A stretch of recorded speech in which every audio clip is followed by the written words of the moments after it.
Alright, so welcome back to the channel. Today we've got something kind of new and exciting. We have a build our own clone Silver Pony 2 kit. This is a Klon Centaur kit. It's actually a dual channel overdrive. One side of the pedal is a clone of the Klon Centaur, and then the other side is sort of a replica of the Klon Centaur's clean boost function, such that you can have that sort of at control of your foot independently without having to dial the gain knob all the way down. And so yeah, we're gonna go through and build this pedal here over the next few days and probably record most of the content and let you see the progress along the way. All right. All right, so I've opened the kit. Here are the contents. Here's the PCB. You can see all through hole, simple to solder onto. Nice screen printing, so that's the top side component side of the board. And the bottom side of the board where we'll be attaching the pots, I believe the switch and the LEDs for the top side of the case. Seems like a pretty nice board. Nothing too fancy. We'll see how it solders up. I ended up getting the non-logoed case because that's all they had available. I'll probably end up adding water decals, but again, here's the nice pre-drilled chassis for it. Makes it easy to install the pots. No drilling, no fuss, no muss. So yeah, that's pretty nice. Input-output jacks. I don't know if these are the highest quality. Probably some Chinese knockoff of some actual better parts, but you know, they'll do. I think the same thing are with the potentiometers. Actually, these are alpha this one's actually an alpha. This is an alpha. That's an alpha. Here is the sort of the famous dual gang potentiometer that makes the Klon Centaur so famous. So this really is the gain control of the potentiometer, but it's also sort of a simultaneous blend of the clean guitar signal for that circuit on the Centaur. So dual concentric ganged potentiometer that effectively, I believe they act in opposite directions. That is, as you turn one up, one side of the pot goes down in resistance and the other side goes up. I think that's how that works, but we'll confirm that. And then foot switches. So it's, like I said, it's a dual channel overdrive. So 2 foot switches, and they're the clicky kind, not the silent kind. And knobs and diodes and input voltage. And then a whole bag of smalls that I'm not going to open up quite yet. First, I'll probably install some of the switches and the input jacks and all that stuff, and yeah, and then we'll populate the board and solder things up, and probably print out the schematic. Maybe not. We can maybe talk about that. I'll edit that in, maybe talk about the circuit a little while we do the build. But yeah, so this should be a fun project to get started on. All right, so here's the chassis with all the potentiometers installed. A switch here, which we'll talk about in a second, and the 2 foot switches. So the way that this pedal is going to work as a dual overdrive is essentially in this layout. These are graphics that I might actually end up water sliding on, although I got to resize them, but it's the boost control, and then this side of the pedal, the right side of the pedal, is the classic Centaur control layout with gain, treble, and output. There is a switch here for actually selecting the clipping LEDs. There will be silicon, germanium, or LED. Or I think I said clipping LEDs, clipping diodes. That is silicon, germanium, or LED. It's a 3-way switch. This foot switch will be the Klon Centaur control, and this will be the separate boost channel control. So you can sort of use the boost channel independent of the Klon, or you can actually run the Klon into the boost and get a clean boost of that signal. So that's what this pedal is. It's called the Silver Pony 2. I've actually I was actually able to manage to get the PCB to seat in and sit on the pot terminal. So eventually these will have to be soldered in. That is how the board will actually sit. Before we do that, obviously we'll need to populate the board on this side, and then put the LEDs in last such that they come up and pop out of the case here. And then make sure that when the board is sitting on the terminals of the switch and the pots, that we don't actually have an accidental short to ground anywhere. So we'll want to make sure that we check that the board isn't shorted. We'll also need to install the power, and you can see here the power terminals. We'll go right there, but I'll probably install that last along with the output jacks, or input and output jack for the pedal. So I guess the next step here is going to be starting to actually populate the PCB with the small components.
All right, so this is one of the downsides of this kit, is the smalls were all just intermingled. And so having to sort of find the smalls you're looking for without losing everything. So next step is diodes, if we can get focus. I believe this is the silicon diode for clipping. In fact, they looked a lot like the germanium diodes. I believe the germanium, actually, I got it the other way around. I believe the small ones here are the silicon diodes, if I read the instructions correctly. Focus. Anyway, oh, there you go. It wants to focus on the mat.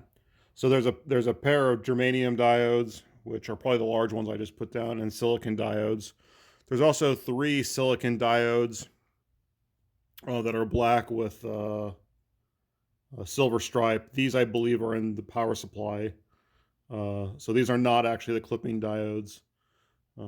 So one thing I will say is that taking time to organize your smalls while you build this thing would probably pay off. I'm just going to sort of haphazardly do it, and it may take me a little while to actually finish because of that, especially with all the random resistors.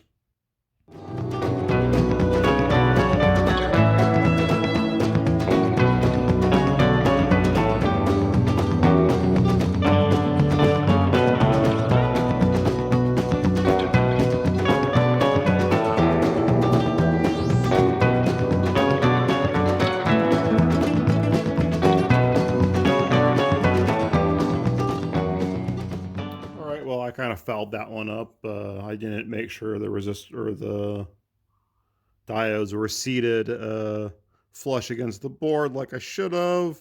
That's what happens when you try to solder too many things at once. But the good news is that they're polarized and they're in the right orientation, and they're in the board, and they should work just fine. If I didn't mention before, if there's any mojo about original Klon, it may be actually in the germanium diodes.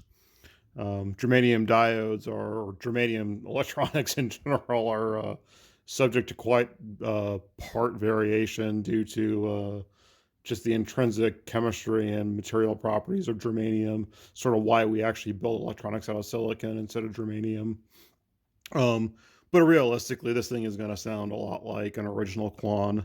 You're not really going to be able to notice the difference. And like I said before, mistakes like, not having your silicon diodes and your germanium diodes properly seated all the way down. Yeah, that's called mojo. That's not a mistake.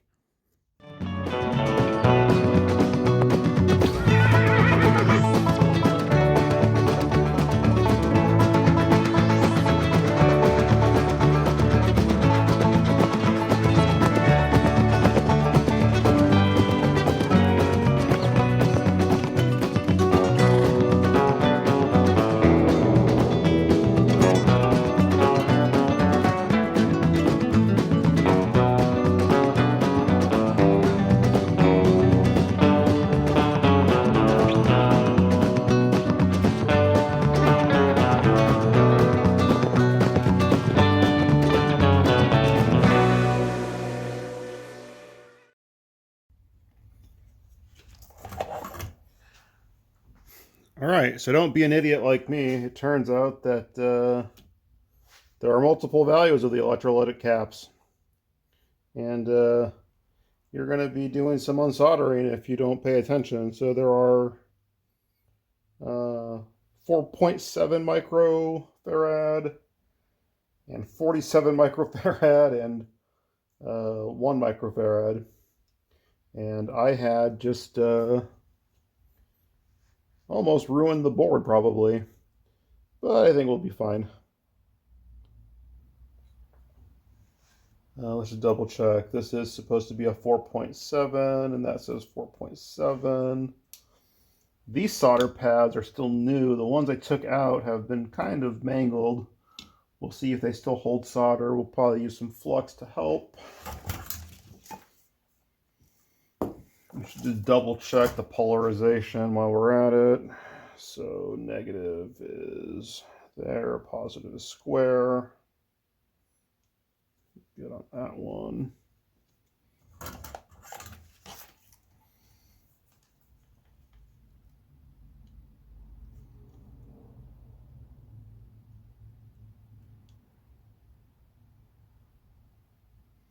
Yeah, it's a lot easier to solder once than solder and unsolder. Should have had a solder sucker, but I typically don't like those things. But braided wick also is kind of hard to get every single last drop of it out of a hole sometimes. All right, so let's actually pay attention. This is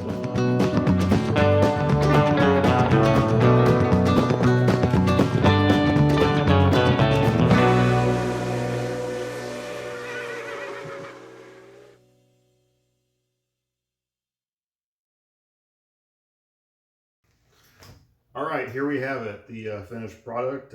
I know that I wasn't able to end up filming the entire construction process due to frustration and my best effort to try to make it not work. But in spite of all of that, in fact, it does actually work.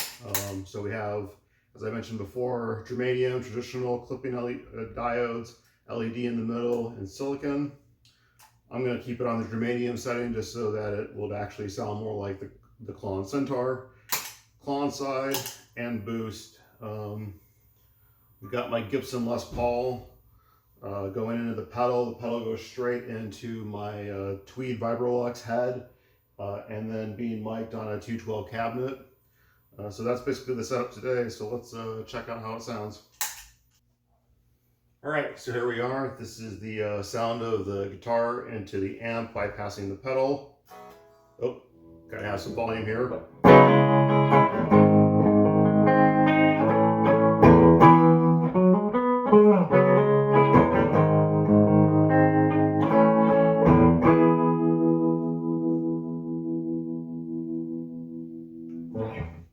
And now with the Klon Centaur.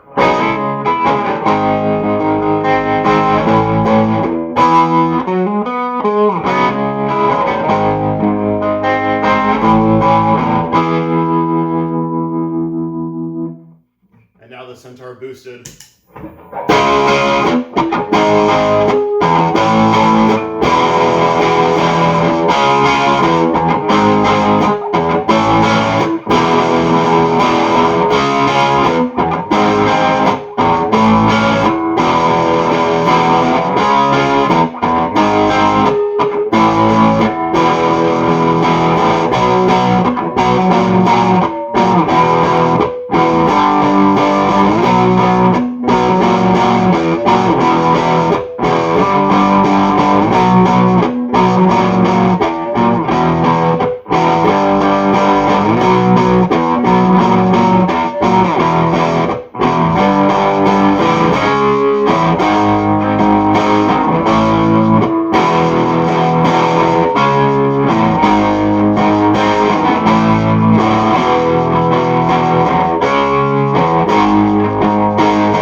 Alright, there you have it. That's the demonstration of the pedal. The kit was, I think, right around $80 or $90 shipped to me.